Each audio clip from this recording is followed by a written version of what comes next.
Hello, my friends, and welcome back to yet another episode of Watching the Watchers Live. My name is Robert Gouveia. I am a criminal defense attorney here at the R&R Law Group in the always beautiful and sunny Scottsdale, Arizona. And today, we're talking about the Joe Biden press conference, a cleanup on aisle Biden. We're going to hear from a lot of people today who hit the airwaves to try to fix a lot of the misstatements that came out of the president's mouth last night during his about hour and 56-minute ramble. And so we're going to hear from Psaki. We have her. She actually went on a number of different shows this morning.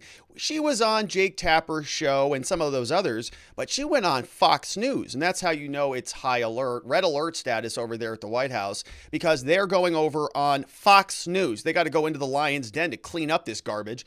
And so that's what Jen Psaki did. Now, we also have other people chiming in on what Joe Biden had to say. We've got Kamala Harris, who's weighing in on two main issues, two of the biggest issues that came out of the press conference yesterday. Of course, the first one, a lot of conversation about the election. 2022 is coming up. It's right now, actually. We're living in it. And the midterms are taking place later this year. Now, if you remember, for a long time, a lot of the Democrats have been screaming and shouting from the rooftops that people like Donald Trump and anybody who even looked at him once are ending America by promoting this thing they call the big lie, saying that these elections were the most sacred, beautiful, secure things that have ever existed in the history of mankind, and anybody who challenges them are enemies of America. And so that's been the same talking point we've been hearing for the last 2 years or so. And then Joe Biden came out and basically said that exact same thing. Said something like, well, we're going to see if they're legitimate or not. It sort of depends who wins, which is what Donald Trump was being criticized about for a long time. And so we're going to have to see what Joe Biden and Jen Psaki and Kamala have to say about all that. And then we're going to change gears and talk about Ukraine. We spent a lot of time on this yesterday. Joe Biden was just sort of meandering around in a stream of consciousness conversation with himself yesterday. And he said that there were going to be some serious repercussions and consequences for the Russians if they crossed that line. And then shortly thereafter, he muttered out under his breath, well, if it's a minor incursion, then probably not going to be that big of a deal. But if it's a major incursion, then it's going to be a problem. And everybody's eyebrows went up going, huh? It's kind of not what NATO's been saying. It's not what your own Secretary of State, Anthony Blinken's been saying. And it's, in fact, not what the U.S. policy is. So why did Joe say that? We're going to have to break that down. And, of course, cleanup crew right behind him with the shovel, just shoveling it in there. You've got Kamala Harris yet again chiming in on that. And then we're going to hear from some other people who are on the other side of the aisle. We've got Rand Paul. We've got Tom Cotton, who are two Republican senators who are going to come out and share their opinions on the press conference and that debacle. And then we're going to check in with a guy named Frank Luntz. Remember Frank Luntz? He has kind of a weird story where I think he was hanging out with somebody in the Republicans. They had like an apartment together in D.C., weird stuff. Anyways, he did a focus group. Focus group is now going to be revealing how Americans really feel about Joe Biden and this administration. And so we have just a lot to get to, as you can tell. If you want to be a part of the show, the place to do that is over at watchingthewatchers.locals.com. Many people chatting away over there. We've got B-Spec, Tweaks in the House, Radicy, Chip Von Shoulder, all at watchingthewatchers.locals.com. Playing hooky just cause. We've got Holy F My S Stinks is on YouTube with Jimmy W. Lean's in the house. Shout out to Lean. Salty, Avatar, Aang, and Vientica's Prime, of course, wrenching it up over there. And so if you're at Locals, on Locals, then you can certainly use this form. Looks just like this. We'll do our very best to get to your questions as the show continues. And so without any further ado, let's get into it, shall we? Joe Biden press conference, 1 year anniversary, and he didn't have much to talk about. But the things he did talk about were very interesting. We heard from him that he might have some concerns about this 2022 election, saying that, Republicans might be up to some nefarious activities out there, and we've got to secure these elections federally. And if we don't pass these voting reform bills, if we don't get this done, well, then he's not real sure about the future of America. And so we are going to take a look at what he said yesterday during the press conference. But what's more interesting is what Jen Psaki said after the press conference, because she hit Twitter bright and early this morning. You can see Jen Psaki, blue checkmark, United States government official, posted this morning, January 20th, 7:11 a.m. Says from Jen, let's be clear. right? So anytime somebody says that, you know that they were not clear, obviously, and they're probably still not going to be clear. So she says, let's be clear. POTUS was not casting doubt on the legitimacy of the 2022 election. Okay, so we're going to revisit this phrase. We're going to take a look at what he said and read a transcript of it. So let's put a pin in that. Was not casting doubt on the legitimacy of the election. He was making the opposite point. In 2020, a record number of voters turned out in the face of a pandemic, and election officials made sure they could vote and have those votes counted. Okay. So he says, okay, let's carry on. Says he was explaining that the results would be illegitimate if states do what the former president asked them to do after 2020 elections, toss out ballots, overturn results after the fact. The big lie is putting our democracy at risk. And so you can see here she's capitalizing big and lie, which means she's using it to identify a thing. That's the Trump thing. She says, we're fighting to protect it. Okay, so all of this was Trump's fault. Biden was not casting doubt on the legitimacy of the election, making the opposite point. He was talking about 2020. Okay, 7:11 a.m., the day after the press conference, that's Jen Psaki. Okay, Jen, we know you've got a hard job to do, a difficult job to do. We know that your arms are tired from shoveling all this garbage, but let's really see what he said and compare that to your explanation. Thank you, Mr. President. Speaking of voting rights legislation, if this isn't passed, do you still believe the upcoming election will be fairly conducted and its results will be legitimate? Well, it all depends on It depends. whether or not On what? we're able to make the case to the American people that some of this is being set up to try to alter the outcome of the election. So it won't be And legitimate, is what one you're saying. thing, look, maybe Okay, I'm just change being, topics.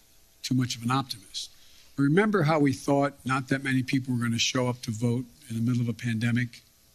We had the highest voter turnout in the history of the United States of America. Yeah. Well, right. I think if, in fact, no matter how hard they make it for minorities to vote, I think you're going to see them willing to stand in line and defy the attempt to keep That's so them from being able to vote. ridiculous. I think you're going to see the people we're trying to keep from being able to show up, Wow. showing up and making the sacrifice that needs to be made in order to change the law back to what it should be. But it's going to be difficult. I make no bones about that. It's going to be difficult. But we're not there yet. We've not run out of options yet, and we'll see how this moves. And on Omicron and education. All right, so you heard how that goes. But let's take a look at that language, the transcript specifically. Thank you, sir. A moment ago, you believe that we would have free and fair elections in 2022. Do you still think that they would in any way be illegitimate? President says, oh, yeah, I think it easily could be illegitimate. Yeah. Says, oh, yeah, I think it easily could be illegitimate. Okay, so put a pin in that. And did she ask about the 2020 election or no? She's asked about the 2022 election. Okay, he says, imagine if Trump had succeeded in convincing Pence to not count the votes. Well, I imagine if, go on, okay, in regards to 22, sir, the midterms elections. President says, oh, okay, yeah, 2022. I mean, look, imagine if those attempts to say what the count was not legit. You have to recount it. We're not going to count. We're going to discard the following votes. I mean, sure, I'm not going to say it's going to be legit. Okay, I'm not going to say it's going to be legit. It's the increase and the prospect of being illegitimate is in direct proportion to us not being able to get these reforms passed. Okay? So, if you pass my bill, it's legitimate. If you don't pass my bill, it's illegitimate. Same argument that they were saying Donald Trump was making. If I win, it's legitimate. If I lose, it's illegitimate. Same exact argument. Biden, if I win the midterms, probably legitimate.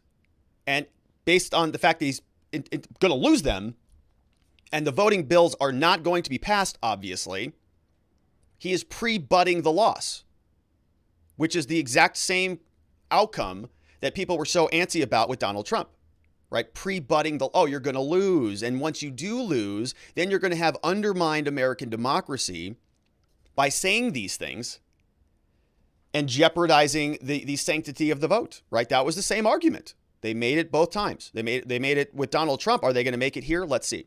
So we saw what he said. Two different portions of it being illegitimate. Yeah, I think it could easily be illegitimate. And the prospect of being illegitimate is in direct proportion to being able to get those reforms passed. So it's a one-to-one relationship. Jen Psaki said he wasn't casting doubt on the legitimacy of the 2022 election, period. That's what she said. So it's not true at all. He was making the opposite point. Well, he didn't talk about that. He talked about 2022. So it's a nice little spin move. Now, she goes on to Jake Tapper's show. So as I mentioned, now, Jake Tapper has Jen Psaki on. Jen Psaki was on Fox News. Jen Psaki was all over the place today. She had a press briefing. We're going to hear a lot from her. But Kamala Harris was also hitting the airwaves today, which is how you know it's bad. If they bring Kamala out, if they're like sitting around in the Oval Office and they're like, this is horrible, what should we do? Somebody says, is Pete Buttigieg around? No, don't bring him because the ports are full. Is Lloyd Austin around? No, he's got COVID. Is Secretary Blinken somewhere? No, he's in the Ukraine. Shoot. Who else can we get out there in front of the cameras? Ned Price? No. John Kirby? No. All right, Kamala? Got to bring Kamala out. She's all we got. Okay, who wants to go knock on her door? Not it. Everybody says, no, I don't want to do it. So somebody went and got her. So they brought her out too. And so they're bringing the whole crew out because you know it's pretty bad. Jen Psaki's on Tapper's. Here's Tapper now. So I get that there are efforts on the state level, because this is also what the president was trying to tie it to, efforts on the state level to make it more difficult to vote. Some of that is no doubt born from the big lie. Some of it is nefarious. Some of it is election officials saying, we're not in the middle of the pandemic like we were in November 2020. We don't need to do everything like we did. But I guess my bigger question is, if we're saying that there's no election that's legitimate if there are efforts to suppress the vote, then when has there ever been a legitimate election in this country? Trying to suppress American votes has been going on since the founding of this country. That's not what we're saying, Jake. People should be confident in the protections that we are going to continue to enforce. But also we know it's not long ago history. It is recent history. Sure. When the former president tried to overturn the outcome. That is different than the effort to suppress the vote. We need to fight against both. We need to ensure we're using every tool at our disposal. Obviously, a lot of those would be through the Democratic National Committee, and a lot of those are going to be through local efforts. And that's what the president was attempting to speak to. But he didn't say the elections are going to be legitimate, and I'm going to be there making sure that they are legitimate, and we're going to fight, and you need to turn out to vote. I mean, he basically refused to say that definitively that they're going to be legitimate. Vice President Harris today, also with Savannah Guthrie, also refused to say that the results will be legitimate. She pivoted to saying, we're going to get there, we Jake. as America cannot afford to allow this blatant erosion of our democracy, and in particular the right of all Americans who are eligible to vote to have access to the ballot unfettered. So I hear what you're saying, but you do not seem to be on the same page as the president and vice president. I've spoken with the president about this extensively. I speak on his behalf. He is not questioning the legitimacy of the 2022 elections. He did already. But it is also his responsibility, and the vice president's too, to be very candid and clear-eyed and communicate with the American people about what is at risk. And what they need to ensure they know what their rights are, and what the former president attempted to do in 2020. And we can't forget and stop talking about that. Moving on to Russia. All right, so they move on. So, I see somebody said, this is way too much CNN. John Mann, he's, oh my God, way too much. Well, I know, John, it's going to be a rough day today because we're going to be listening to a lot of these knuckleheads trying to say the opposite of what Joe Biden said. Okay, because he came out yesterday and said, I think the 2022 election might be illegitimate. And Jen Psaki says, he didn't say that. And I just read the transcript where he said that exactly. So it's confusing. Now, Jen Psaki, of course, went on to Fox News, to her credit. My goodness, this doesn't happen often. And it was actually a really lame interview. It was about 10 minutes long. They asked her a bunch of stuff that wasn't even brought up yesterday, which was really dumb. They're like, you want to chime in on immigration policy? Well, he didn't talk about immigration policy. So I guess, why are you asking her about that? So they asked her some questions. This was a good one about voting rights.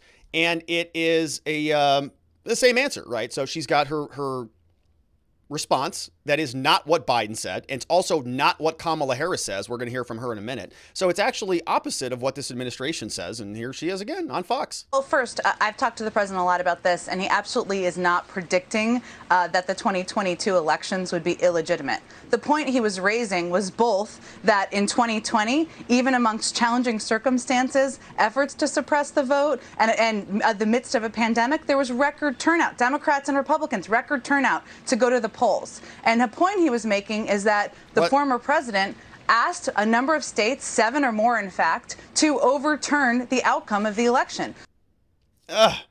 Jen, that's not what he said yesterday. He didn't say that. And neither did Kamala. Let's fast forward to the Kamala clip, shall we? Yeah, we're going to skip that one. Let's go to Kamala right now. Because here's what's happening with Jen. Jen has a very difficult job. I don't envy it. Now, she has only really one option, right, to come out there and toe the party line, not the administration's line, because she's got midterms coming up. She's got another election in 24. And so this is really, Donald Trump couldn't be happier that this happened, right? Donald Trump has been one of the biggest sort of thorns in his side, has been this election illegitimacy January 6th thing. He's been making the point that he's been making for a long time here. You can't even talk about it anymore. But Joe Biden is making the same dang point. Donald Trump came out with a post, a press release. He's like, yeah, I told you. I've been saying this the whole time. Problems with this stuff everywhere. Here's Kamala now, prognosticating into the future. Here's what she says. Now, this is Savannah Guthrie. I think this is a long clip, so we're gonna play. Well, let's see how long we can get through it. I know it's Kamala. I know everyone hates it, but we got to get. It's part of the job. It's like going to the gym. We got to get through it. Here it is. Let's talk about another comment the president made. He openly cast doubt on whether the 2022 midterm elections would be legitimate. He said it all depends, which is astonishing to hear a president question whether our elections will be legitimate. We've heard it before, but not from this president. Is he really concerned that we may not have fair and free elections? Yeah. The president has been consistent on this issue. What is it? And the issue at hand, I was there last night in the chamber of the Senate. What? And the issue is that there are 2 bills, the John Lewis Voting Rights Act and the Freedom to Vote Act, that have been the solution that has been offered to address the fact that around our country, states have put in place laws that are purposely making it more difficult for the American people to vote. Laws which will be felt by at least 55 million Americans, regardless of their party affiliation, their race, their gender, or their geographic location. Well, to the point that... Okay, take your breath. Okay, take your breath. I know that was a lot. All right, we're going to go back in a minute. But just catch your breath, let your eardrums settle down for a minute. Get some ice packs if you need them. Wrap your head around, wrap them around there. But did she answer the question at all? Did she talk about it at all? No, she goes off into language about the voting rights bills that need to be passed. And so we're going to pick back up with Ms. Guthrie, who's saying, hold on a second here, Kamala, because you and your party and Joe Biden and Psaki and everybody else, every one of the Democrats has been ranting and raving for the last 2 years about this big lie conversation. Joe Biden kind of said the same thing. So I need you to tell us what your perspective is. And she started her little speech by saying, Joe Biden's been very consistent on this. What is the answer, Kamala? Let's listen in. Because so those we bills have been were clear, debated, the bills were debated and they didn't pass. If I may finish, But the specific question, if you don't mind, does he think, now that these bills haven't been passed, that the 22 midterms won't be legitimate or fair or free? Let's not conflate issues. So what we're looking at, and the topic of so much debate last night, was that we as America cannot afford to allow this blatant erosion of our democracy, and in particular, the right of all Americans who are eligible to vote to have access to the ballot unfettered. That is the topic of the conversation. And let's not be distracted by the political gamesmanship when what is truly at stake are issues like whether Americans with disability have the opportunity to vote by mail. Okay, whether filibuster. A single Here she parent goes. has the opportunity with 3 kids in the back seat All right. to vote by dropping off their ballot in a drop box instead Running of the having clock to out. stand in line with those 3 kids for hours. These are the issues Cut her that off. are at stake. And the Cut her off. president laid a lot of Significant and pivotal issues So? in terms of our democracy. We had an extensive conversation about foreign policy, Savannah. Yeah, Well, I've met with prime ministers and presidents. Oh, from pivots around the away. globe, both partners and allies of ours. Pivots. They are asking what is going on with voting rights in America. Oh, because back to they voting. look to us as a role model of what back it to means voting. to be a democracy. And they are monitoring to wonder and question whether there is an erosion. Is of there our an erosion? democracy, and therefore an erosion of one of the best role models of what a democracy does and can do. So what does that sound like? Did she just come in here and say that our democracy sounds like it's really safe and legitimate? No, she didn't at all. She spent 2 minutes there sort of saying, well, look, other people around the world are looking back upon us. They're wondering, really, if American democracy is eroding before our very eyes, which is the exact same argument that Joe Biden's making. He came out and said it may not be legitimate. There really is a real severe problem with this election. It may, in fact, be problematic. She just said the same thing. Other people around the world are looking back down on America, and they're seeing all sorts of concerns here. So it's not, in fact, what Jen Psaki said. Jen Psaki has a press briefing now. She goes out and she has to answer these questions. Here's what somebody asks of her. She's got 2 people now, okay? 2 of her bosses. The president said that yesterday.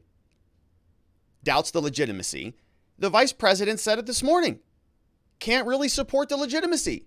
Concerned that it may be eroded and that these voting rights acts were absolutely necessary. Otherwise, we can't really tell you whether it's a legitimate election or not. So we have 2 of the most powerful people in the country consistent on this. Jen Psaki needs to deal with it. Here's how that goes. Elections are going to be suspect?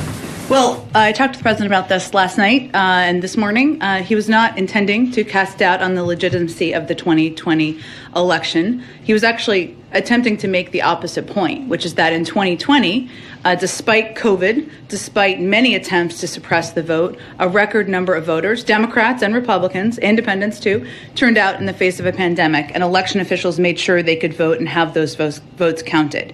He was also explaining that the results would be illegitimate if states do what the former president asked them to do in more than a half a dozen states in 2020, after the 2020 election, toss out ballots and overturn results after the fact. And his view is that one of the most important roles we can play now is informing and educating the public on what these laws are, on efforts to suppress their vote, and even beyond the laws, efforts in different states across the country to make it more difficult for them. Yeah, and this is where Joe Biden was saying that literally like different Republicans and different state legislatures are trying to prevent minorities from voting. You know, I mean, you talk about a guy who came in here promising to unite everybody. And that is absolutely the opposite of that. I mean, it's really, offensive, but that's what they've got, right? That's the only cards that they have left. And you can see Jen Psaki is getting very clever with the language. I mean, if you really parse this language out, you could spend a lot of time on it. But she says, she's being very careful with it. She says that the president is not upset about what these states are doing. She's upset. The president's upset about these states following what Donald Trump asked them to do, which is to throw out and not count votes. You see how clever that is to phrase that? Right? Really what these Republican states are doing is they're saying, oh, you know how you moved our election dates around willy-nilly last time? You know how in Wisconsin, how you sort of allowed some changes in the rules to take place and made it actually way easier for people to vote, like waiving ID requirements and stuff like that? They don't want that to happen in their local elections anymore. And so they're making some changes because they were unhappy with how it was governed last time. And so Jen is saying, well, that is them buckling to the pressure of Donald Trump, that they're just sort of rolling over. And since Donald Trump is such this epitome of anti-democratic values, that anything that is sort of tainted or connected to him is thereby bad. So it's sort of an argument by proxy. It's trying to make these states look bad by saying that they're doing what Donald Trump asked them to do, when in truth, there's a lot of legitimate reasons why the states might want to reform their voting rights, their voting laws, why they may be more concerned about voter integrity rather than voter enfranchisement, okay? Rather than having everybody vote however many times they want for as many candidates as they want, 3-4 times vote without an address, without an ID. Somebody can pick up their ballots for them. Somebody can just bring wheelbarrows of boxes in from wherever they want. Voter enfranchisement, let's think about the opposite of that. How about voter integrity? What if we want elections to be legitimate and make sure one person, one vote, it's in on time. We don't bend the rules around for everybody willy-nilly because of some urgent crisis. And so they're making some changes, as they're allowed to do, as the Constitution says, because the states are running the elections. And what they want to do is encroach upon those rights, gobble them up into the federal level. And it's very inappropriate. And so here we can see that that was Jen Psaki's argument. Now, Jen Psaki, that was on Fox News, voting rights. Well, first, I've talked. Elections. Okay, so I'm just making sure we went a little bit out of order. So I want to make sure we hit all the clips, and we did. Okay, so that was Jen Psaki trying to clean up the press conference that Joe Biden had yesterday, speaking out of turn about the next election, spreading a big lie. I'm very curious when all of the social media companies are going to ban all of the White House accounts for undermining American democracy. It would be very nice if they upheld that standard, but of course we know that they won't. President Biden, during his press conference, also stepped in it when talking about the Russian-Ukraine situation. And once again, Jen Psaki had to do a cleanup. This one was very fast. We know that back on earlier this morning, Jen Psaki had to fix the voting rights issue that Biden botched. And she posted that tweet at 7:16 this morning, I think it was, very early, bright and early, probably with her cup of coffee. It's like, all right, got a big to-do list here. Joe Biden left a big pile of manure on my front door today, and we're going to start working through it. But she couldn't wait until this morning to get started. She had to get this out last night. January 19th. You see here, it says a statement from Press Secretary Jen Psaki on Russian aggression towards Ukraine. January 19th, which is funny because Joe Biden just told us on January 19th what the stance was towards Ukraine and Russia and this whole situation. So why do we need to hear from Jen Psaki? Very strange. So Psaki comes out and says, all right, everybody, President Biden has been clear, which again, no, he hasn't, Jen. That's why you have to post this. If he had been clear, this press briefing statement would not be necessary. But anyways, she's doing the best she can. Says President Biden has been clear with the Russian president. If any Russian military forces move across the Ukrainian border, that's a renewed invasion. And it will be met with a swift, severe, and united response from the United States and our allies.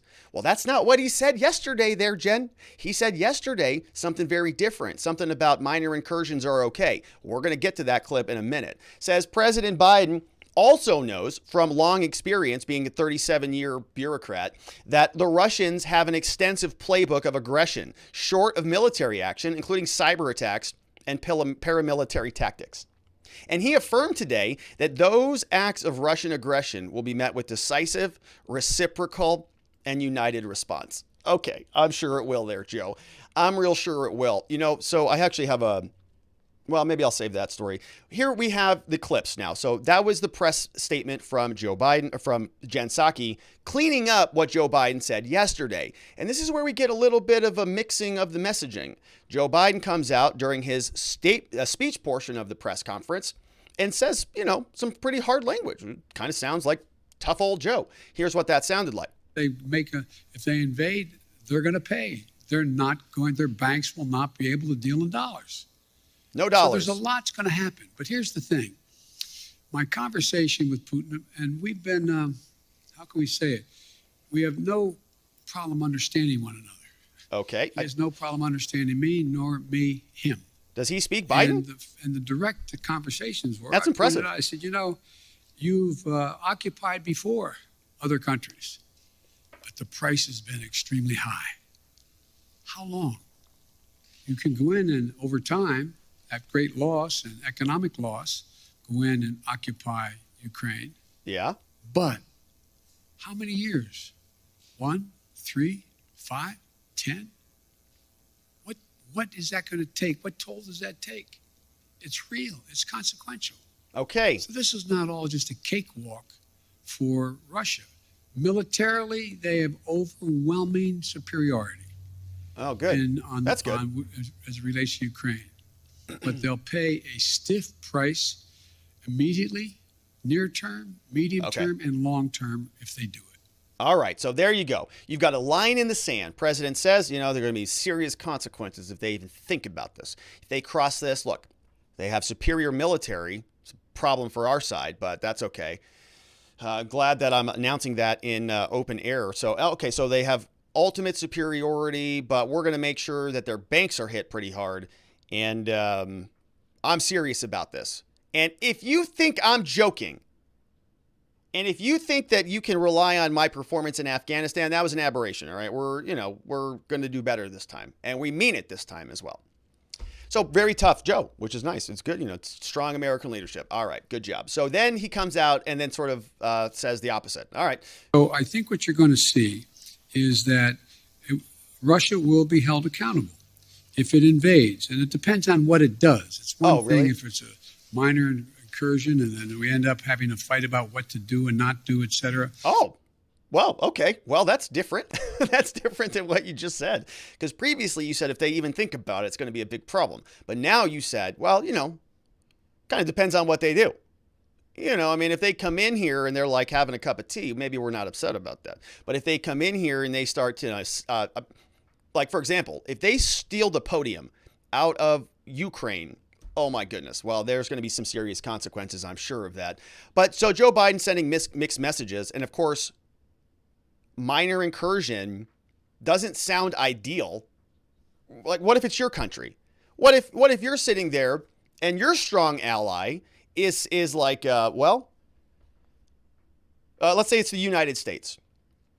And our president said, well, we're going to defend this country, unless there's a little incursion, like if Mexico storms into southern Arizona and takes over Tucson, we'll have to talk about it. We'll have a conversation about it. But, if they get to Phoenix, then if they move northern to Phoenix, then we're going to have a big problem there. So strange, right? You'd be like, that's offensive. And so the president of Ukraine felt that way. Says he posted this morning. Everybody's bright and early this morning, January 20, cleaning up the Biden mess. Says, hey, world, we want to remind the great powers that there are no minor incursions and small nations, just as there are no minor casualties and little grief from loss of loved ones. I say this as the president of a great power. Ukraine. So, man, I'm so glad that we have somebody with 37 years of foreign policy diplomatic experience in charge, because this is a good way to show support to your ally. Now, Anthony Blinken's over there, and they had a conversation with their compadres over there yesterday. We had a long conversation about that, but not kind of the best, most reassuring type of language coming from your strongest ally. Really the only counterbalance to Russia, right? China's not going to support Ukraine vis-a-vis Russia. So why, who else is there? It's kind of the U.S. Now, we don't talk a lot about Liz Cheney on this show. Well, we do actually, but not in a nice way. But even she's upset with Joe Biden. She says President Biden's description of a potential Russian invasion of Ukraine as a, quote, minor incursion was deeply troubling and dangerous. Now, Liz Cheney, of course, would go to war with a toddler if she could. And so she's very upset about this, right? Saying, nope, it should be nuclear bombs. I mean, if Putin even blinks wrong, there should be ICBMs launched automatically. In fact, Liz Cheney would like to have the phone that does it. Putin must understand that any Russian invasion will be met with swift and overwhelming response from the U.S. and our NATO allies. Yeah. On the phone with Dad, and, they're just ready to go to war. So a lot of people reacting to this comment, including, the UK. Here's Boris Johnson over there, who's responding to Biden's comments about minor incursions into Ukraine. Now, England has been sending flights. I showed you this yesterday. I talked about this yesterday. They're just dropping off, arms just around the clock over there in Ukraine. And so when Joe Biden says, well, it's just a little, friendly incursion. It's kind of like that prosecutor in the Rittenhouse case. everybody, gets beat up every now and then. Everybody just gets a little bit of an incursion, okay? It's just part of living up, part of growing up. Hey, you want to live over there, don't you? Well, you're going to have to deal with some angry Russians from time to time. And so that's sort of been, the Biden purview on this whole thing. But other leaders around the world not buying it. Here's Boris Johnson, what he said. Look, be in no doubt that if Russia were to make any kind of incursion into Ukraine of any on any scale, whatever, I think that would be a disaster for not just for Ukraine, but for Russia. It would be a disaster for the world. And the UK stands squarely behind the sovereignty and integrity of Ukraine. Okay, so you heard what he said at the beginning. Look, any type of incursion, anything whatsoever, any type of movement at all is going to be a problem, and we've been very consistent about this. I know Joe Biden can't remember what he had for breakfast in the morning, but he also needs to, remember that we're talking about some pretty important issues here, and the Russians are listening. Putin's listening. So Kamala, of course, is also there doing cleanup on the Ukraine situation, the Ukraine-Russian situation, and here is what she is saying as well. Will interpret any violation of Ukraine's sovereignty and territorial integrity by Russia and Vladimir Putin as an aggressive action, and it will be met with costs, severe and certain. Costs, severe and certain. And so we already actually see some of those things happening. To be fair to Biden and this administration, they are making moves towards the Russians. You can see here the U.S. Department of Treasury has sanctioned now a few people. I think there was 4 people total who got sanctioned, backed actors responsible for the destabilization activities in the Ukraine. So it's all financial, right? All financial. Department of Treasury of Foreign Assets sanctioned 4 individuals engaged in Russian government-directed influence to destabilize Ukraine. Latest action we have taken to target purveyors of Russian disinformation, including designations in April. Oh, great. I think they want to do this here at home, so just get ready for it. Today's actions is intended to target, undermine, and expose Russia's ongoing destabilization effort. This action is separate and distinct from different high-impact measures the United States and its partners are prepared to impose in order to inflict significant costs on the Russian economy and financial system if there are further incursions. So we got a warning shot here, folks, right? This is the Department of Treasury who's taking action against these 4 people. The individuals designated today act at the direction of the Russian FSB, the Federal Security Service, an intelligence service sanctioned by the United States. And they support Russia-directed influence operations against the U.S. and its allies. 4 individuals have played various roles in Russia's global influence to destabilize sovereign countries in support of the Kremlin's political objectives. The United States will continue to take steps through actions like this to identify, expose, and undercut Russia's destabilization efforts. So, I mean, look, hopefully those efforts were a little bit more than what they did during the last election. I think they bought like a few thousand votes or Facebook likes or something like that. Who knows? But the Department of Treasury is stepping into high gear, and Joe Biden, of course, is making his presence known around the White House. Here he was around the Oval, around whatever table this is, all social distance, and he gets asked about the press briefing from yesterday. Let's listen in. Mr. President, have you heard the Ukrainian president's comments that there are no minor incursions? Let's go. Come on, let's go. Thank you, guys. Ukrainian president. Thank you, guys. Let's go. Thank you. Thank you. Let's go. Thank you. Let's go. Come on, guys. Let's go.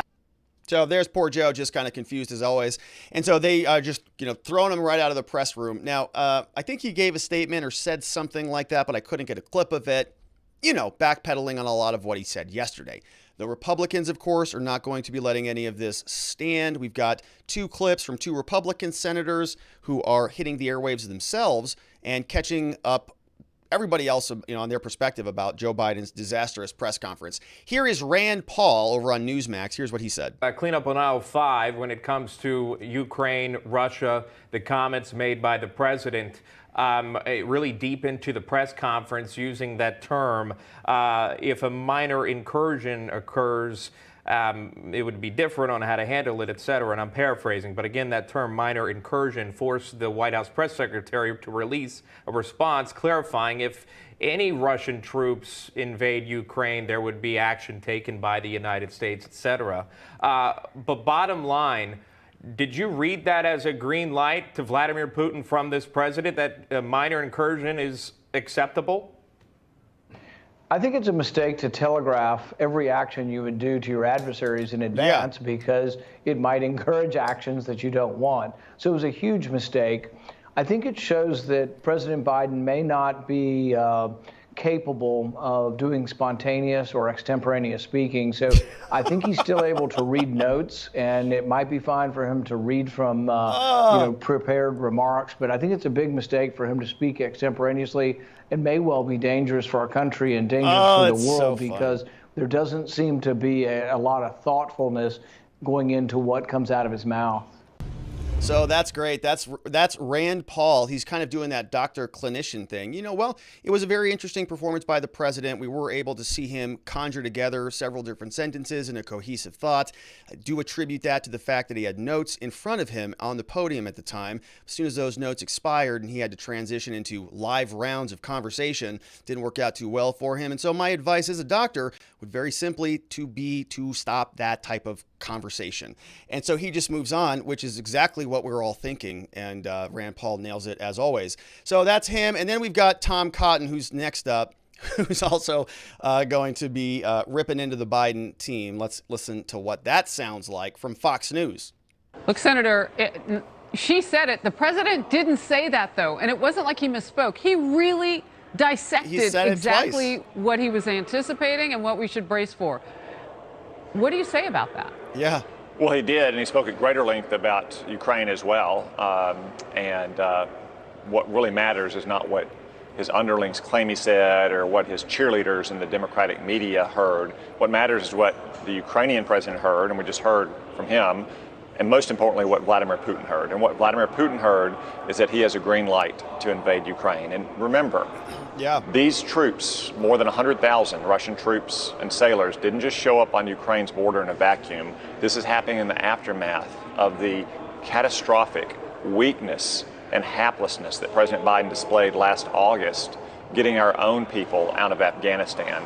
Vladimir Putin saw that, and he saw how President Biden has appeased him for the last year, and he's concluded that now is the time to go for the jugular in Ukraine because Joe Biden cannot lead a unified and strong response from the United States and our European allies.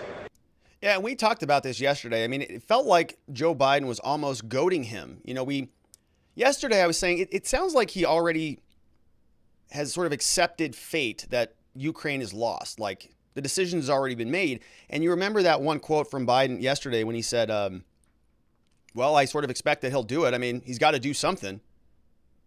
And you're going, brother, you know, you're not at a bar around with friends strategizing, you know, the next move that you're going to make with your future endeavors. Like you're not supposed to be pontificating about this stuff in front of the whole world. Well, Putin's got to do something. And so Putin's sitting over there going, oh, you think I got to do something? All right, well, how about I do something and wreck everything for you? Tom Cotton, of course, is calling that out. And so the Ukraine-Russian situation will continue to unfold before us. Now, we've heard a lot about Russia-Ukraine. Remember when they basically impeached a former president over that phone call that was made to Viselyak, the Russian ambassador? This sounds like it might be a little bit more complicated than that. I wonder if they're going to impeach Joe Biden there. All right, and so that's the latest update on Joe Biden, his press conference cleanup after the Ukraine situation. We've got one more segment to talk through.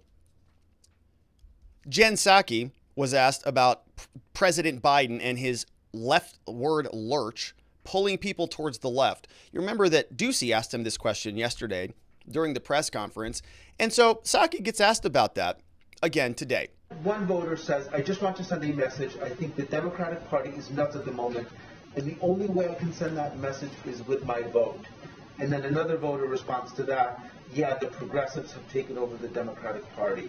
I just want you to respond to that and to the broader criticisms that the administration is being moved too far to the left, and that could present challenges down the road for you.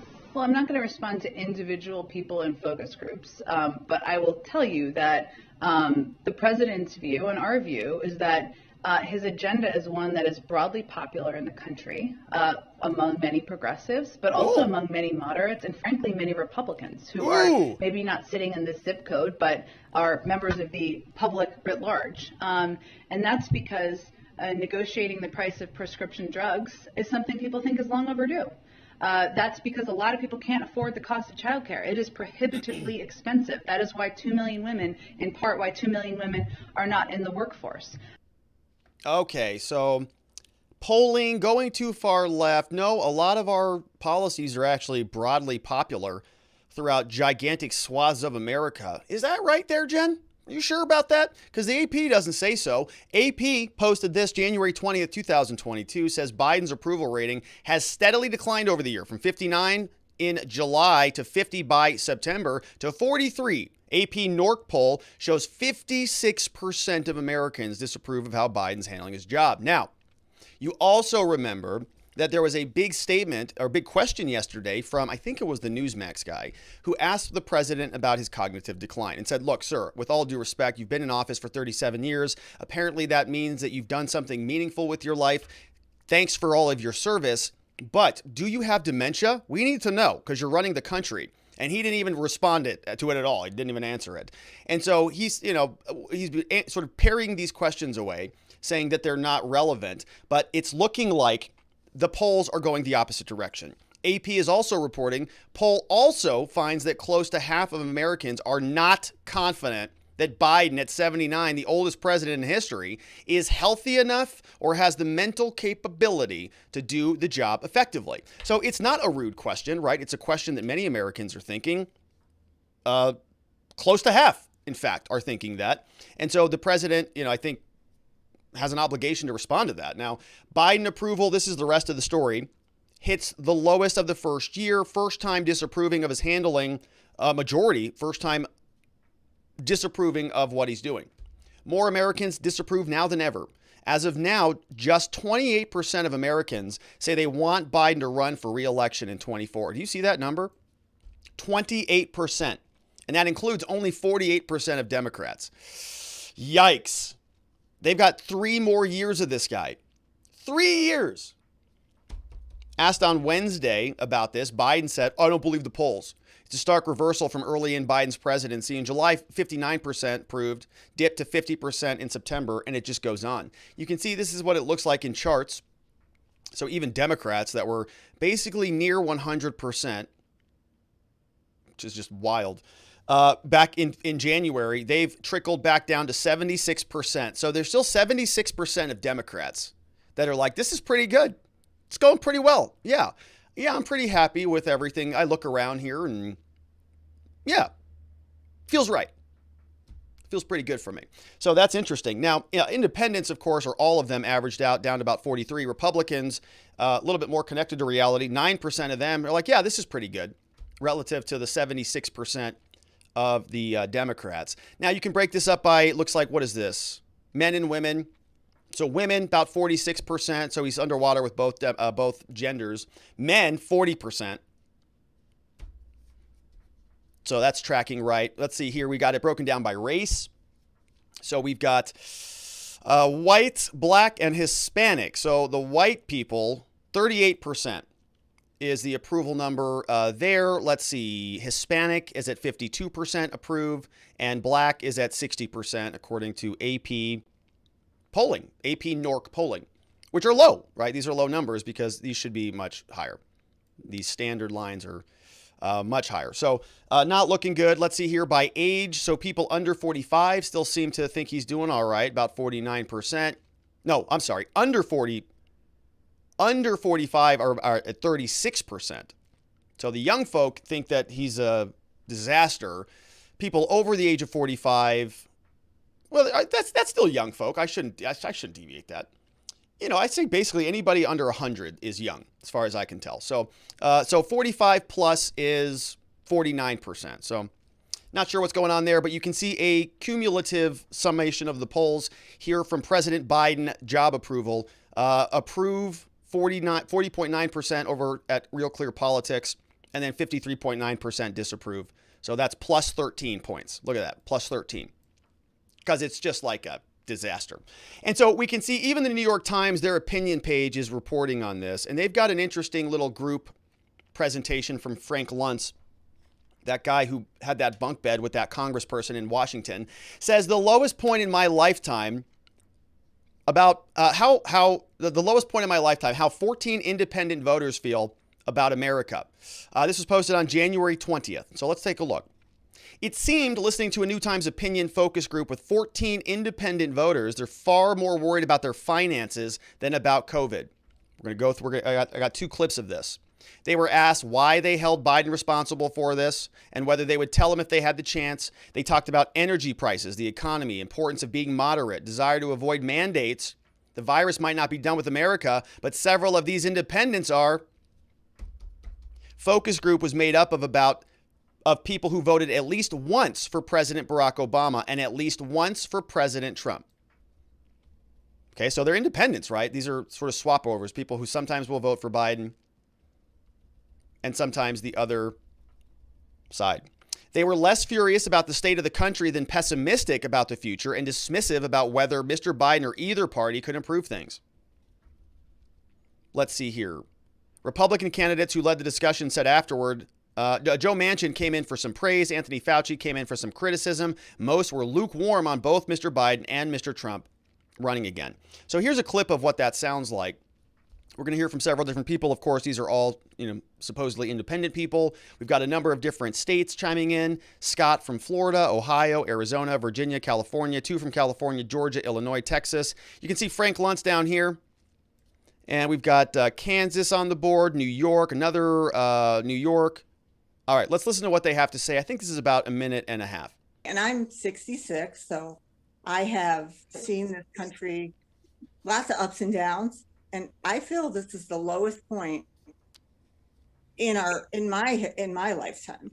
How many of you agree with that statement? That's Janet from Ohio. You agree with that statement that this is the lowest point in your lifetime? Watch all the hands. Julia, and then Don, and then Alice. Please tell me why, because that's significant. Julia? Okay. The inflation is out of control. The gas prices out of control. Pandemic is out of control. Disaster on our borders. Look at the head shaking. Everything is bad and getting worse.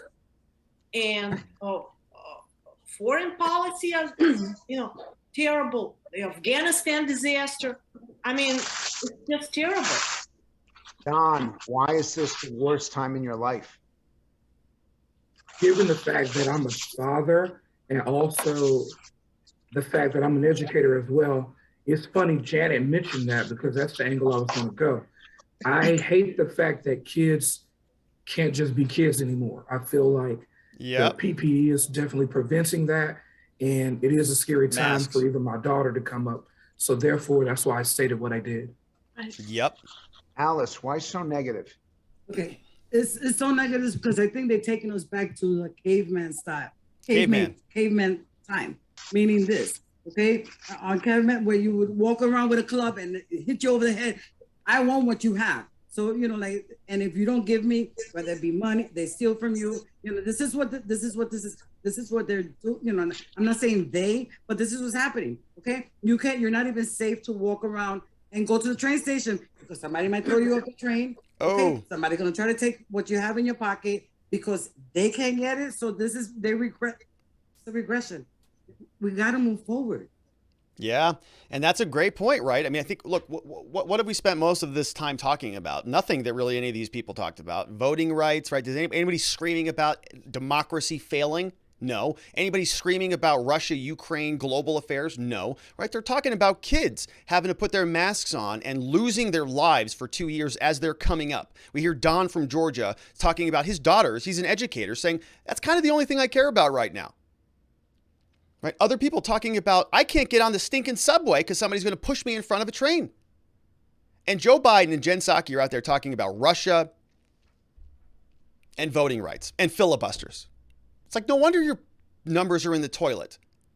Screaming about mandates, get the booster 35 times, everything's going to get better, and it's not. People see it. So they're unhappy about it. As am I. How about you? Let's take a look at your questions over from our friends at watchingthewatchers.locals.com and see what we've got going on here today. And I know there's some super chats over from YouTube, and so we'll take a look at that as well. Let's see here. Jumpin' Jeff says, Rob, the I in Bumma's name is a long I think bike, not bick.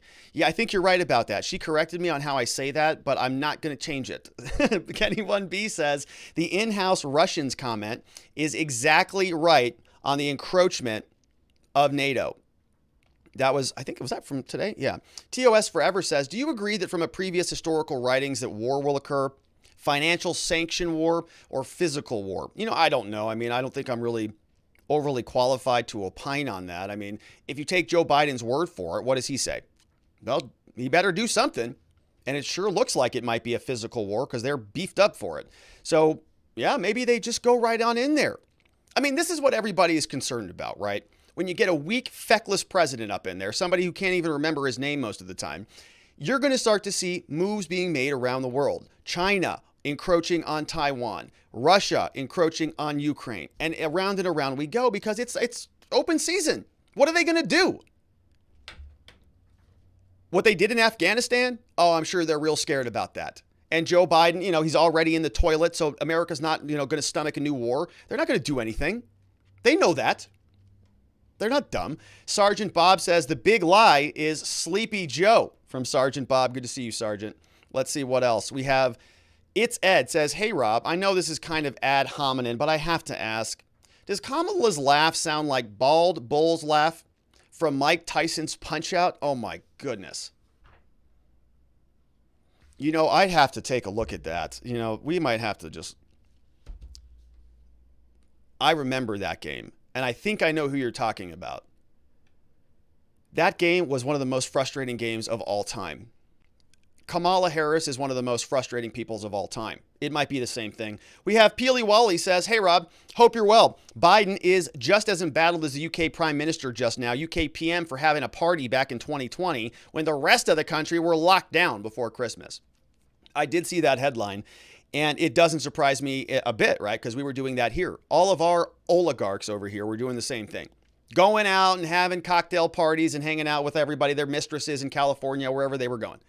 And the rest of us were locked down. Businesses being ransacked and everybody's kids being stolen from. Years of their lives gone, evaporated. But here, Peely Wally says, but Biden is completely different. His mind is clearly gone, as we saw in the press conference. It's hard to believe that the most popular president in American history at the ballot box can sink to being one with one of the lowest approval ratings from any president in history after only 1 year in power. How is that legitimately possible? That's a good question, Peely Wally. How is that possible? How could somebody who has such an enthusiastic, momentous, sweeping electoral victory fall from grace so rapidly?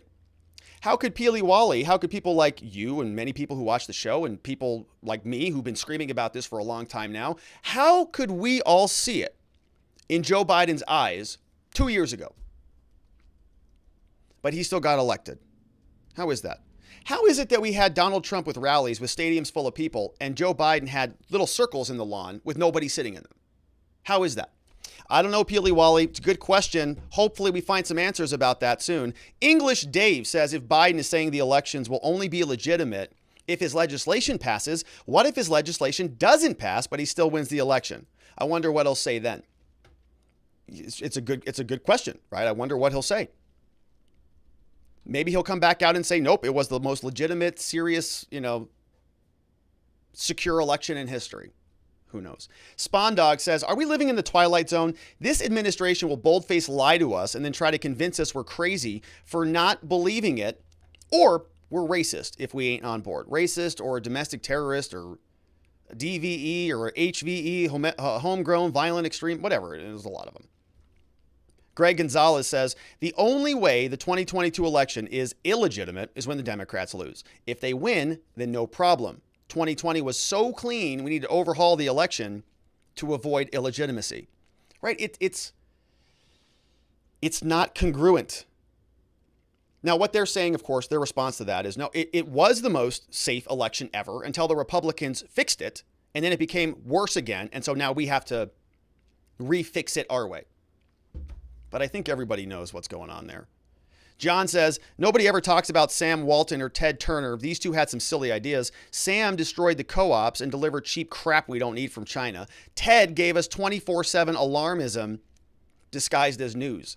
From John, that's true. There's a lot of truth to that, right? There's a lot of truth to that. We've got sort of a commoditized system. You know, we spend a lot of money on a bunch of useless crap that breaks instantly, but we go continue to buy it because it sort of hits that receptor button for us. You know, oh, that feels good. Oh, order on Amazon. Oh, buy now, buy now, buy now, buy now. And it's all garbage.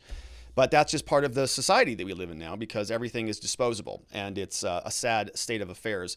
That was from John. John also said, if there is a big lie, doesn't that mean there also must be a little lie? Tell me lies, tell me sweet little lies, tell me lies.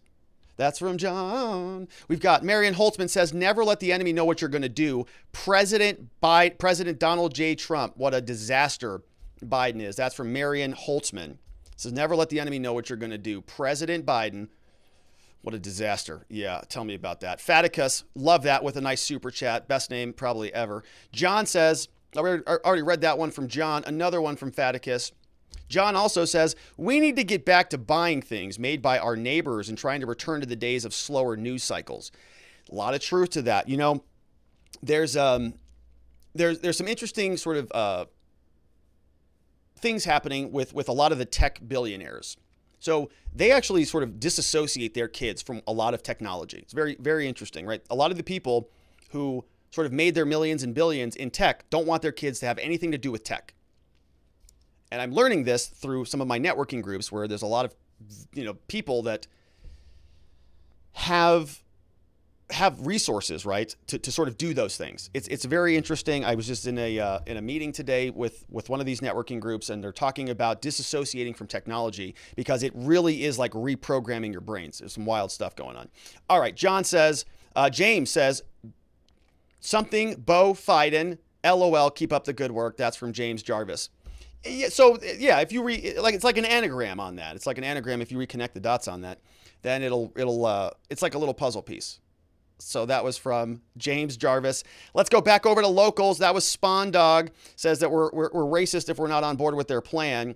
Vienticus says, poor Psaki. She went into the lion's den. Everyone knows that talking to people that disagree with you is both treachery and committing hara-kiri. I'm sure Zulu is glad she survived. Vienticus Prime, Thiep Dinker, and Lord of all things Wiggly. That's from Vienticus Prime. Lord of all things Wiggly. That's a new one. That's a good one. So we've got, good for Jen Psaki, man. She went out there and I don't envy her job. She's got a very difficult job to do. There's no doubt about that. And so Monster One says, who exactly are they talking to when they say this voter suppression crap? Seriously, I want to know. Who exactly is being denied the right to vote? It's a good question. I would also like to know that. I think it's the people who can't go and actually use a fax machine or find how to access the internet. I think that's what they were talking. They defined this for us, Monster One. Monster One says, I've seen a photo of AOC where she looked kind of hot. Am I going to get arrested for bestiality? No, because to the best of my knowledge, she's not actually a horse. Pretty sure. It's Ed, which there was Ed the horse at one point, says, Rob, can someone call the VP and remind her that America is not a democracy? We're a republic. There is a significant difference. Building this nation as a republic prevents majority rule. You would think if you were the VP, you would know this and you would know the difference.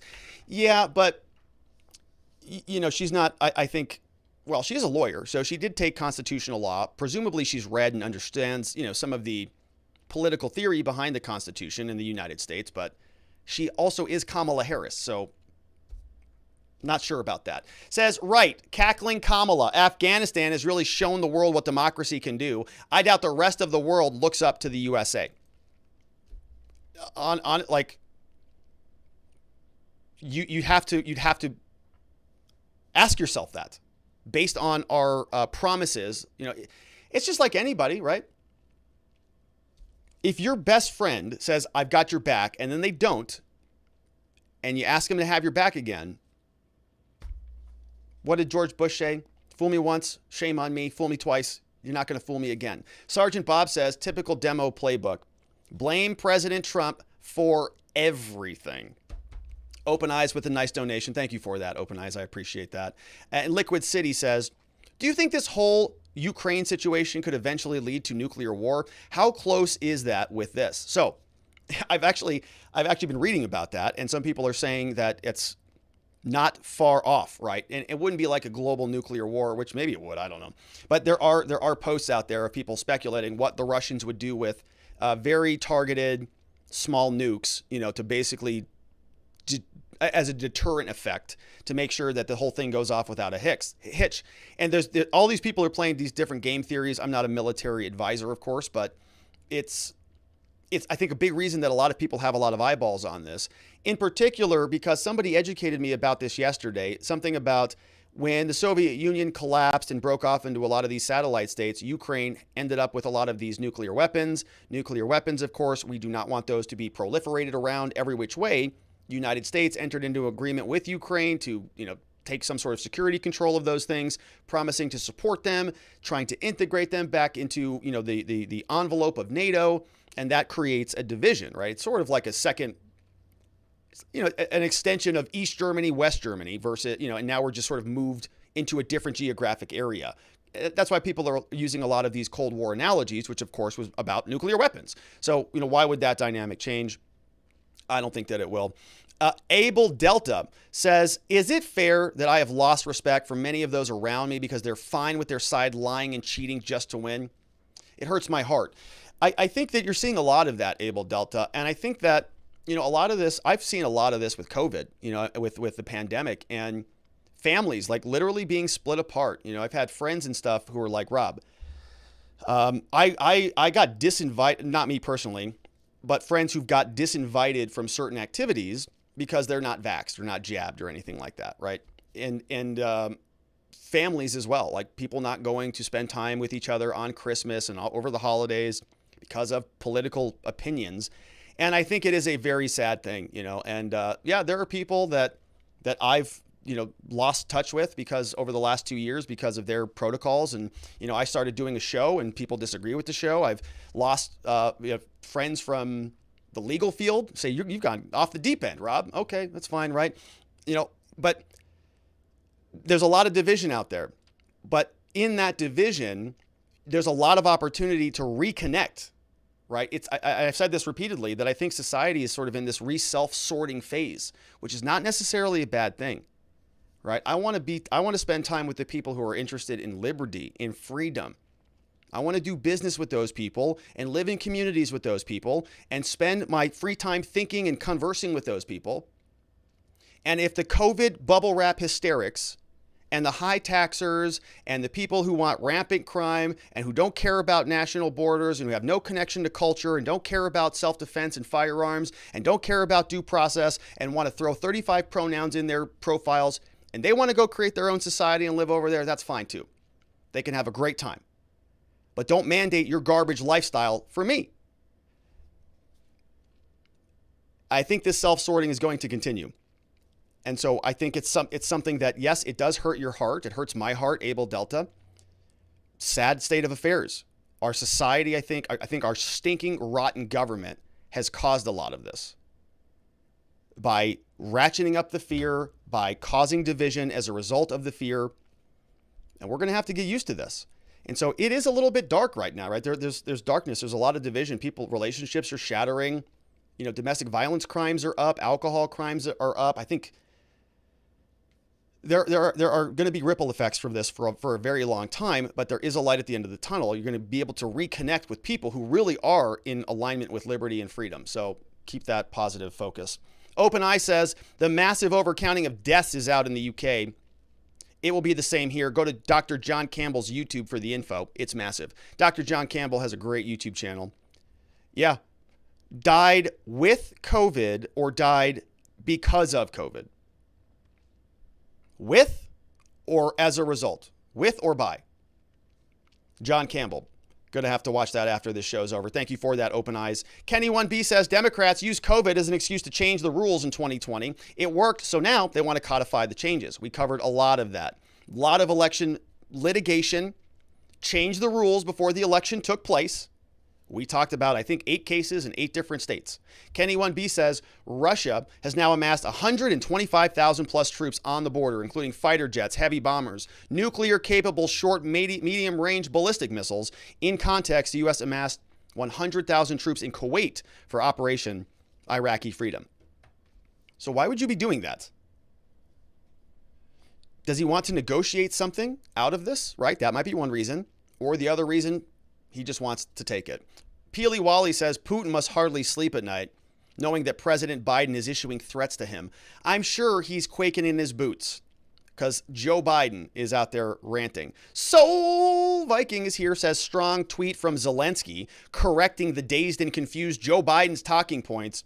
Pathetic and dangerous. It was a very good one, right? He actually sounded like somebody who liked his country.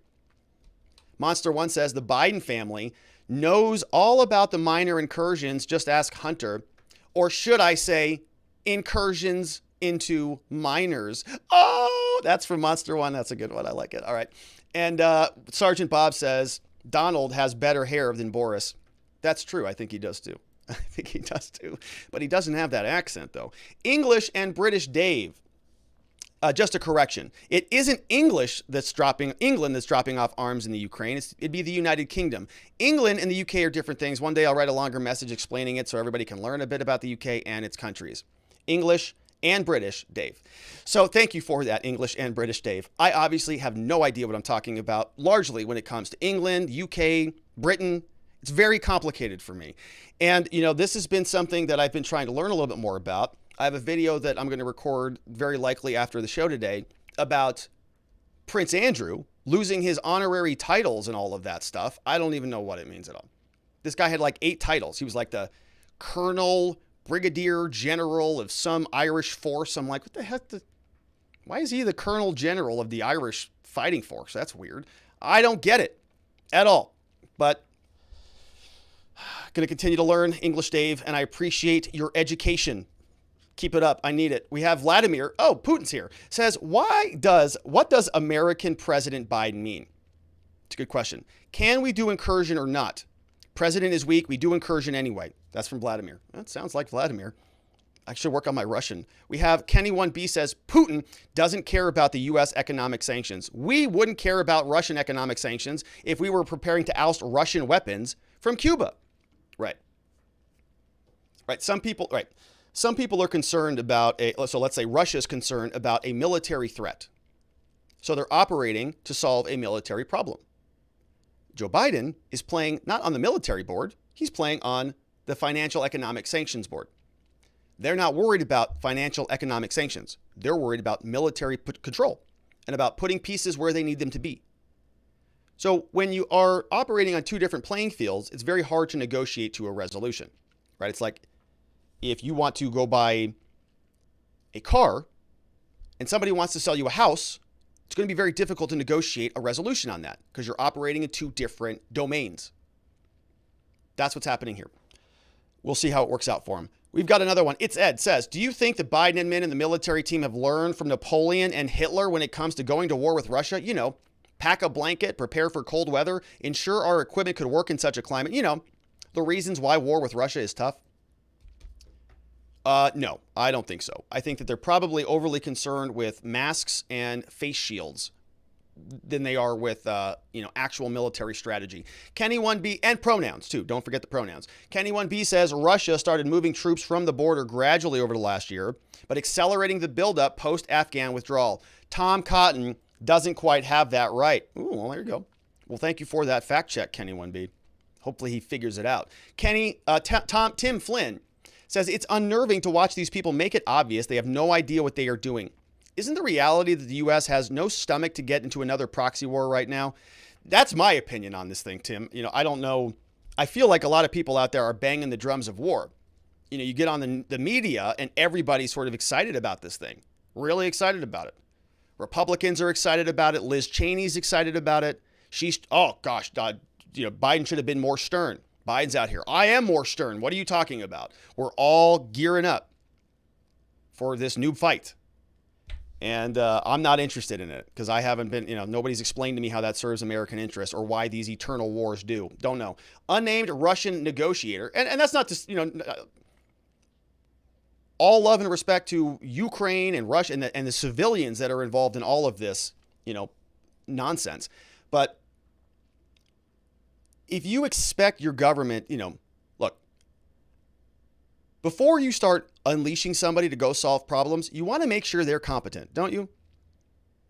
Like, you don't just hire somebody to do a surgery on your body unless you know that they're competent. And if you know somebody is not competent at performing surgeries, you wouldn't ask them to do it. So in this situation, it seems like we have an incompetent head of state and a resulting bureaucracy. They've pretty much botched every single foreign policy attempt they've had. And it's not just Afghanistan. I mean, after Afghanistan, they tried to change the subject and to create that little unilateral pact that cut out the French. And the French then were like, what? We had spent a lot of time and money negotiating that with Australia, and you just took that out from under us? And they recalled their ambassador, didn't they?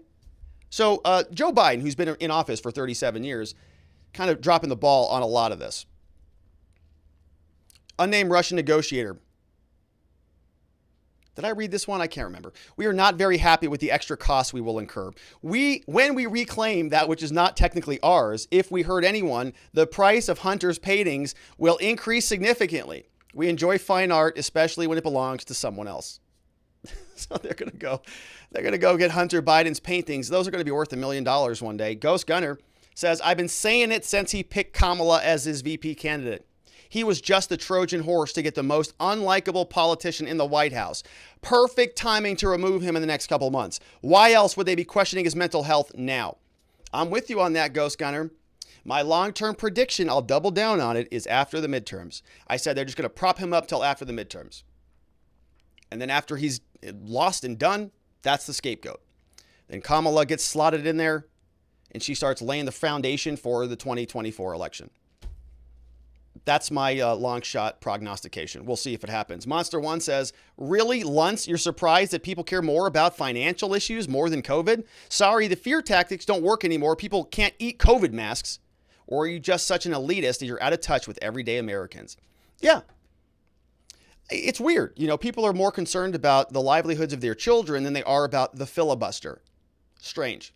Yeah. So hopefully they continue to beat those issues down into the ground because their poll numbers will continue to drop. John Delar says Joe Biden is going to get us into an unnecessary war to get reelected. He's desperate and sly. The Democrats will do anything to hold on to power. Everyone knows that people will not vote for a new president when we're at war. That's from John Delar. I think that probably would have rang true maybe a decade ago. Now I'm not so sure anymore. I think people are getting really tired of these ineffective leaders. We have a long one here. Oh, yes, it's a good one. Hey, Rob, the in-house Russian here again. I think Biden basically said yesterday what everyone else thinks. Ukraine is not a major regional power to be reckoned with. No one in the vicinity wants a major mess and a furious Russia with nukes over it. Russia probably feels like it doesn't have much to lose in Europe at this point. They've been moving eastward for the past 8 years or so. Before that, they tried the Euro integration thing, but European friends viewed it as an inferior. You lost the Cold War. Russia begged to differ. They're peers because of the USSR legacy and nukes. Since 2014, I think they've largely given up on Europe and slowly moved Chinaward. Very interesting. Psaki, CHENEY, Kamala, etc. are all speaking as though they'll be countering Russia with NATO boots on the ground. That's exactly what the American people need amid the inflation, COVID, crime wave, southern border cluster. Heck, why not throw in a war into the mix too over something the U.S. doesn't even have much vested interest in? Rant over. Sorry it got long, man. No, it's a good one. Thank you for sending that. I think that many people feel the same way. It's like, okay, we actually did make a big, significant, long-term investment into Afghanistan. Lost a lot of American lives. Spent a lot of time and resources over there, left a lot of it there when we left.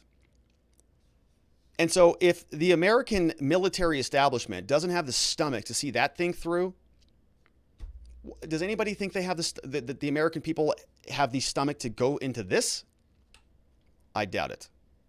I don't think so, but we'll see. Tim Flynn says, so far, the people who believe in this country and its values have eventually prevailed. I am hoping that will hold true. I know it's unpopular to be optimistic now, but I'm not going to start studying Mandarin yet. Maybe next year. That's from Tim Flynn. That's a good one. Yeah. I'd say wait a year. We're not there yet.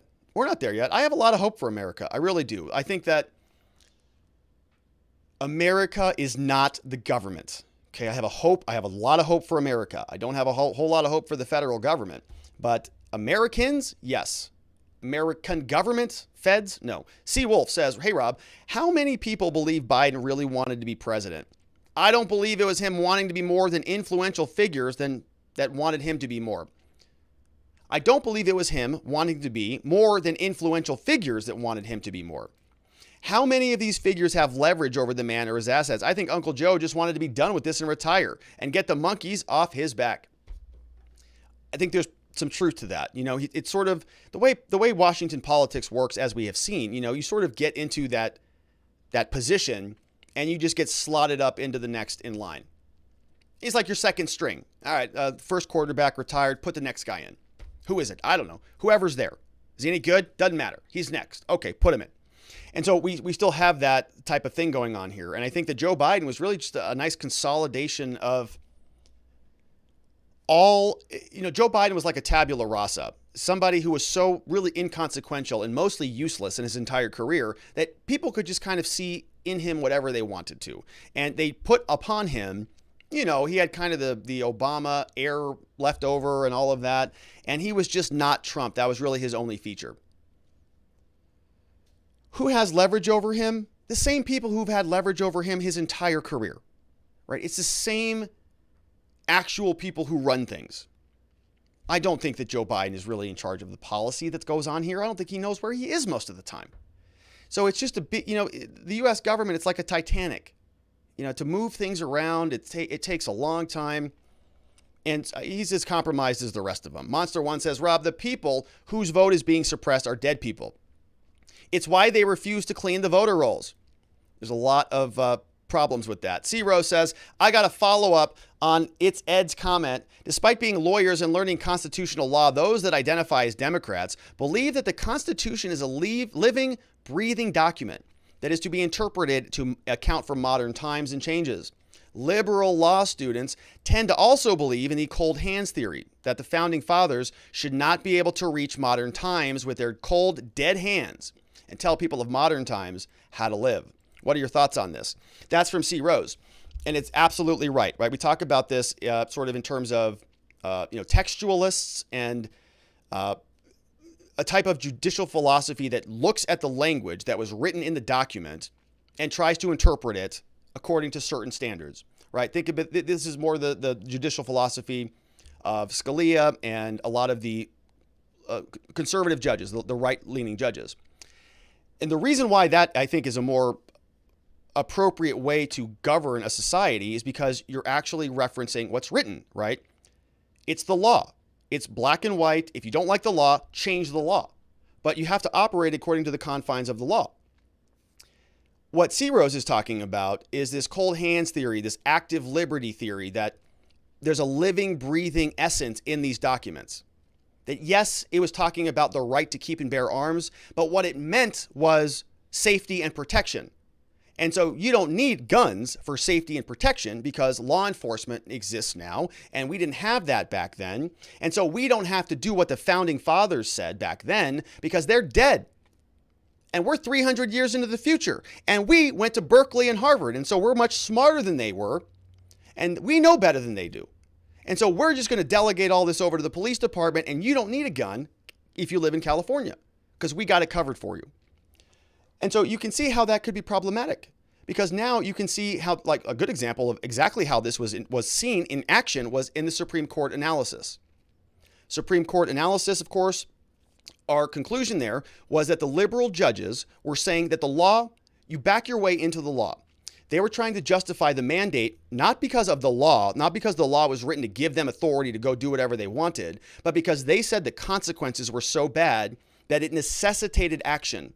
COVID was such a killer that we needed to interpret the law to give the government the power that it didn't have. The textualists, the people who are interpreting the statute on its face, say the OSHA standard is occupational health and safety. It's not living your life health and safety. And so that's the way that you govern a society. Otherwise, the rules can change based upon who's reading the language. The text is what governs. It's not the person's interpretation of the text. You can see how that might be a problem because when that person changes, the rules change. The text is immutable, but the person who's interpreting the text is not. And so this idea of active liberty and this cold hands nonsense and this, it's shockingly illogical as far as I can tell. And it is a gigantic active part of legal analysis in our current society, and it's gross. All right, let's see what else we've got. Good question, C. Rose. We have one from Kenny 1B says, there is definitely a risk of a Ukrainian conflict going in nuclear in small, regional, or theater, but probably only if Russia will start losing territory after the invasion begins. Russia might go nuclear to prevent retreat. Okay, so yeah. So there were some different contingencies. You know, you have sort of this deterrent effect, of course, by being a nuclear power just in general, but, using that a little bit more strategically with more tactical nukes. Monster One says, Rob, aren't you a defense attorney? Isn't rampant crime good for business? No, it's not. Look, I have to live in the same society as everybody else. If we're living in a meltdown society where people don't want to go out because they don't want to ride on the buses, because they're or on the subway because they're going to get thrown in front of it, or if people think that they're going to get injured or assaulted or something like that, that's bad for everybody. It's not. I have to live in the same world as everybody else. Okay, the people that we represent here at this firm, 99.9% of them are very good people who just got in trouble one time, screwed up one time. What you see in the streets, people, smashing the jewelry centers in and, running out with carts filled with crap. I spit all over the place. That is not normal criminal cases. Those are actual, active, intentional criminals. But most criminal cases are people who are addicted to something, who have been traumatized by something, who screwed up, had one too many things to drink, got into a bad fight, having a mental health breakdown. A lot of those are very good people that just need some help through the system. But what you see on the news and TV and people, right, that's not good for anybody. And if society breaks down, and nobody wants to go into work or hold a job, right? That's not good for anybody. Pronoun police, shoot, I'm in trouble now. The pronoun police are here. May I remind you, sir, that pronouns are not garbage. And should an individual want 35 pronouns, then kindly use them. It will take you a while. I appreciate your compliance. It's from the pronoun police. I'm in trouble now. Uh-oh, we've got another one from It's Ed says, I think the famous Joe Biden Zoo once said, if you do not know what you're doing, neither does your enemy. Oh, that's a good point. That's a really good one. Joe Biden Zoo. If you do not know what you're doing, neither does your enemy. That almost sounds like an ancient Confucian saying. I love that. That's so funny. I think Joe is bat crazy. Anyone that in their pants and makes other people change him is nuts. Putin needs to watch himself. Biden doesn't get his prune juice. Someone is getting nuked. That's hilarious, it said. Listen, here in the United States, okay, we may not have any idea what the hell Joe Biden is doing. Neither does the rest of the world, though. So we're kind of on equal footing there. And so rest well tonight, America. Couple from YouTube says, funny thought from Liquid City. We have these huge issues occurring in the news today was about how M&M's was not inclusive enough and is now changing their characters. Is that for real? I didn't see that headline. Yeah, but that's what's going on a lot around the country, right? You look, don't pay attention to the World Economic Forum. Don't pay attention to your inflation robbing your bank account. Pay attention to M&M's not having the appropriate colors and not being diverse enough. Thank you for that, Lisa, Liquid City. Lisa Compton says Jill Biden and the White House staff should be charged with elder abuse. I opened the show with that yesterday, and I was only half kidding. I think that Joe Biden, I actually feel bad for the guy. I really do. When I see him So when I watch him speaking, okay, and I can see him as a human being, not as a president, struggling to find something to say. I can see it in his face. I don't know if you can see it, but I can see it. I watch a lot of him on my screens, and I pull it up on the big thing. I got to clip it. Sometimes I have to listen to the clip 3 or 4 times. I got to rewind it, start it here, rewind it again, start it here.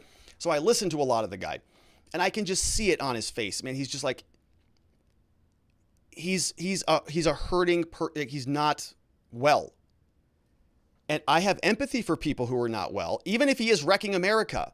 It's like, can somebody get him some help and stop this, please? Because it's an important position. If this guy was an employee at your office, you'd fire him. You'd say, look, man, I can't trust you to get anything done. We love you here, but it's time. Enough. And so as much as I get cranky and rant and rave about him and, joke about, Joe Biden, it's like, I feel bad for the guy, because it's like, we're all going to be in the twilight of our lives, right? And we're all going to, have to need some assistance later in those days. And it doesn't feel like a good thing to do to another human, president or not. It's Ed says, you have a point about BP Harris after the midterm. Let's look at it.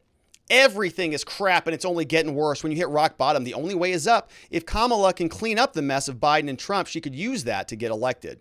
It's all falling into place. Yeah. You get all the bad stuff out of the way. You attach it all to Biden. You build some time in there. You give her the next 2 years. You have the media who's going into hyperventilating, hysterical. Kamala Harris is a historic first female president, first African-American president. Nuts hysteria for the next 2 years. 2024 comes around, it's racist white Trump Cheeto versus the first African-American woman president. What do you think that looks like, those equations? Do you think the media, they're not even going to let Trump on the media? So figure out where it goes from there. Monster One says, our woke military doesn't want any smoke with Russia. I imagine it going something like this. I had quit. The Russians misgendered me, and they aren't wearing masks. They're using assault weapons. Look, I'm sure that the actual military would not think that at all.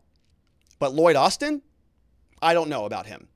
I have no idea. He may very well be doing that, right? And because I think he believes that. Sergeant Bob says, yeah, but Sleepy agreed to run. He deserves a 500-pound gorilla on his back. No sympathy. That's from Sergeant Bob. There's some truth to that, Sergeant Bob. I appreciate that. See the Veil says, hey, Rob, so the gas pipeline that goes from Russia to Germany is what I'm guessing this Ukraine thing is about, along with this psychotic fantasy by the finances of the UK and France wanting mineral rights to Russia's land. One has to ask the obvious question. The USA attacks Russia. Russia shuts off the gas line to Germany. Germany, in retaliation, attacks France and UK and the USA. Then France and the UK will not back the USA against Russia as they're busy with Germany again. And thus, finally, China sinks our Pacific fleet to protect Russia. Does this not question the logical thinking of the other Antony?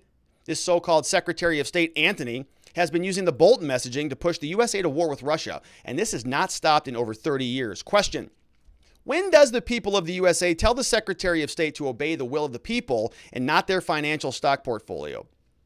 How does the people of the USA fire the Secretary of State and his minions who push this false war?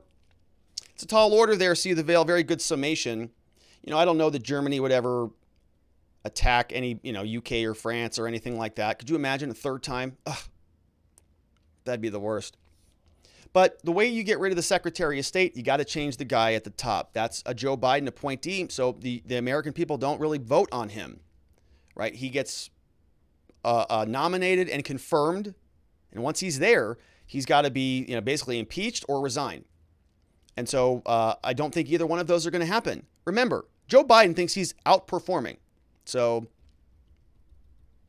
don't think there's going to be many changes coming out of there. Kenny 1B says, think about Ukrainian being a physical barrier between Russia and NATO, like North Korea is a barrier between South Korea and China. Ukraine goes to Russia, and then we have an iron wall again. It's from Kenny 1B. Didn't Barack Obama criticize Mitt Romney for saying that Russia was one of the biggest geopolitical foes. Remember that? Hey, Mitt Romney, 1980s called and they want their foreign policy back. All right there, Barry. So turns out that was a pretty good prognostication because it seems like it is a pretty big problem. Sergeant Bob says liberals interpreting the Constitution would result in no Constitution, which is exactly right. If you can read a document any way you want, then is it really a document? Or are you just reading whatever you want? Which is exactly what they're doing. We have another one. English Dave says, I didn't hear the pronoun police pipe up when Jen or Kamala, can't remember which, said gamesmanship, which is a patriarchal term because it has the word man in there. Gamesmanship. It should be gamespersonship if you want to be correct. There it is. Yeah, he said it for me. Gamespersonship during one of those interviews earlier. Where are the police when you need them? Well, I frankly think that they should be canceled immediately. Thrown off of everything. They threw Donald Trump off of Twitter. Jen Psaki should have the same fate. C. Rose says, I agree with you. I feel bad for Biden on a human level. The Democrats should have used a different puppet for their play. It's fair. Yeah, it's a fair point. Fair point. Right? I mean, they could have put really basically anybody in there, I think. Maybe not. I don't know. Good. Thank you for the support there, C. Rose. C. Wolf says, how many people believe Biden's gaffes are truly unintentional? I think he's silently revolting. C. Wolf thinks that Biden's he's just getting one over on all of us. He's fully competent. He's fine. He knows where he is. He knows exactly what he's doing.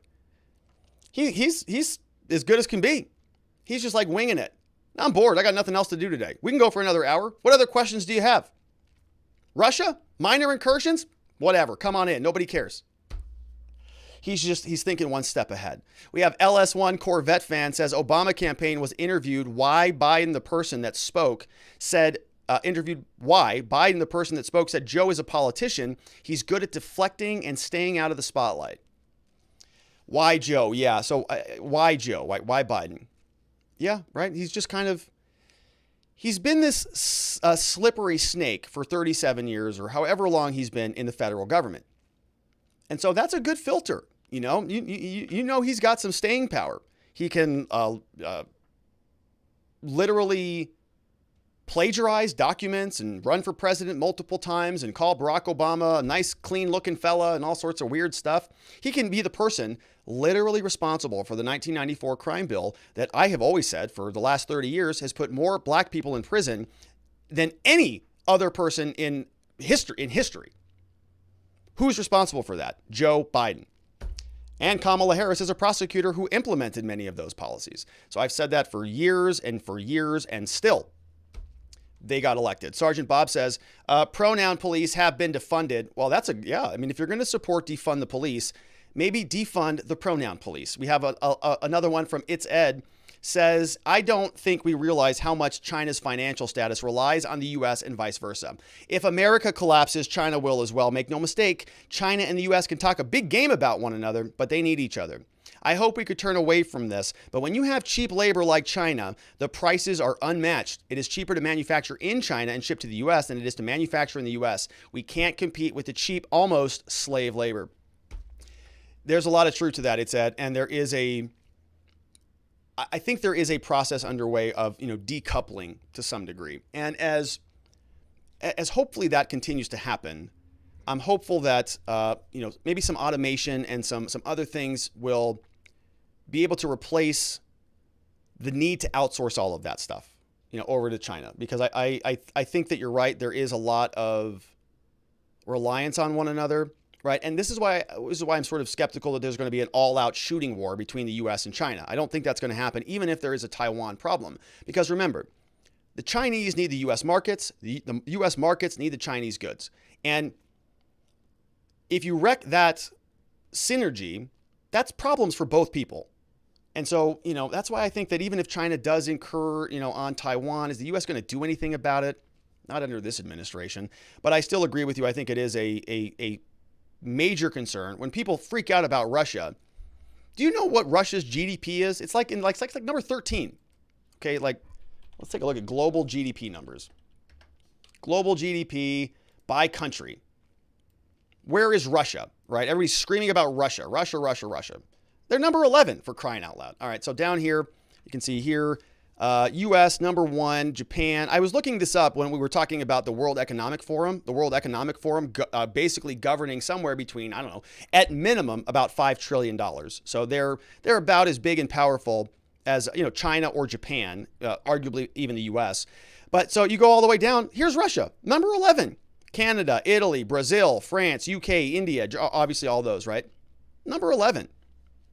The GDP like 1.578 trillion, right? I mean, it's like, you know, 5% of the US, whatever. So everybody freaks out about them, but China, I mean, is really, you know, they are a powerhouse, and we can see the effects of them in the United States. You can see China's influence manipulating people's decisions, right? How people respond in the NBA, or how they deal with movies, and how they address the Uyghur situation. It's pretty shocking to see it on a regular basis. Patricia A. with one final super chat. And I think that was it for our questions over at watchingthewatchers.locals.com. Let's take a look at this and see what we've got. One more, last one from Seawolf says, when Joe Biden gaffed about them, quote, building the most comprehensive voter fraud organ in history, says, I don't believe that it was a Freudian slip. What do you think? Well, I don't think that he would openly admit that on national television. So maybe it was a Freudian slip. I think that, you know, what he probably was intending to say is voter, get out the vote efforts, right? GOTV. This is something that's just a part of politics. It's called get out the vote. And really, if you take a look at what get out the vote means, it sort of looks like voter fraud, or, you know, voter suppression, or all of these different things are all describing a lot of the same conduct, but they're conjugating them to serve their political ends. Right? It's like voter, you know, you could say the Democrats will call it voter suppression because you're trying to stop people from voting, where the Republicans will call it voter integrity. It's the same thing. You're still trying to stop people from voting, but it's the people who shouldn't be voting in the first place. So there's nothing wrong with that at all. Yeah, we are trying to stop people from voting. They shouldn't be voting. Yes, we are requiring them to show their ID. Otherwise, they can't vote because we can't verify and vet who they are. So yes, it is suppressing the vote because the people who shouldn't be voting are not voting. But they call it voter suppression. And then Joe Biden comes out and says it's all, you know, directed towards minorities, which is absolutely untrue. I'd like to see his evidence to support that. Not happening. But they're going to call it voter suppression, where it's really just voter integrity. And the same thing happens both ways. So you can see, you know, every side is going to try to manipulate it as best they can. And that, my friends, were all the questions from our community at watchingthewatchers.locals.com. Also appreciate a lot of the super chats today. Thank you, everybody. LS1 Corvette, Lisa, Liquid City, Open Eyes, John, as always. Faticus in the house, Marion. We've got James Jarvis, Liquid City, Abel Delta. Thank you for all the support. I appreciate it. Want to welcome some new supporters as well over at watchingthewatchers.locals.com. We've got one tough chick who signed up. Frank MC as well is in the house. Ion Energies here. Wild Child, Alaskan for Trump. AZ Grayman, Mr. Shields, Nora MC, LG00. We've got Angry Bear, Sassy Steph, Ratbag, Ocean Lover, Free Mind, Humphrey's Dad, Shiroz31, Faradex. We've got The Brink, Lena, Piper _, and Todd Hupp. All joined up at our community. And I hope to see everybody here on Saturday, 2 days from now, the 22nd, from 7 p.m. to 8:30 p.m. Eastern Time. About 90 minutes. It's going to be a lot of fun. Cameras can be off if you'd like, but you got to register over at watchingthewatchers.locals.com. I'll post that registration link soon. If you've already registered, you should be fine. Going to need to sign in and log in for the Zoom meetings, but it's going to be a lot of fun. We're going to talk to Sergeant Bob for a little bit of the intro, kind of get his take, because he's an amazing, appreciated member of our community. He wrote this book, Cop Talk, by Sergeant Bob Sherman. Get your copy and get prepared, because we're going to talk to him, and then we'll key off into wherever the conversation goes. And so I do hope you join us at watchingthewatchers.locals.com. And one more time, before you get on out of here, I would really appreciate a subscribe. I was looking at my metrics. I'll take a screenshot for you next time. 45% of the people who watch content on this channel are not subscribed. almost half are not subscribed, which is like wild to me because I don't know how you find the show. If you subscribe, then you'll get notifications and you can come on over all the time. It'll show up right in your channel list. A lot of other good stuff on YouTube. So it would be super cool if you subscribed and came back so we can see you again. All right, my friends, that is it for us for the day. Thanks again for being a part of the show. We'll be back here to do it all again tomorrow, 4 p.m. Arizona time, which is Mountain, 5 p.m. Central Texas, 6 p.m. on the East Coast for that one Florida man. Everybody else have a tremendous evening. Sleep very well. I'll see you right back here tomorrow. Bye-bye.